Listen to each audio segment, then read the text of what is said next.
الضرب القديم في الاسطوانات. الاسطوانات الضرب القديم ديت يعني حاجات احنا مطربين انا ما سمعتش عنهم، انا وقت يعني قديمه بس مطربين انا ما سمعتش عنهم قبل كده، بس في ناس بتهواهم بتجمعهم. وبعد كده يعني منيرة المهدية لها اغاني جامده جدا، ام كلثوم لها اغاني قديمه جامده قوي وبتضرب في العالي كمان. يعني في اسطوانه لام كلثوم اسمها الخلاعه والدلعه. الخلاعه والدلعه، الخلاعه والدلعه مذهبي. ام كلثوم الخلاعه والدلعه مذهبي.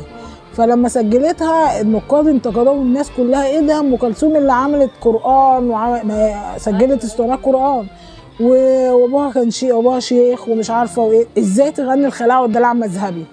وقفت تسجيلها، لا وقفوا تسجيلها على طول، طلع منها حوالي كميه بسيطه. علشان القصه دي برافو عليكي دي نادره بالرغم انها ممكن تتكسر بسهوله. الخلاعه والدلع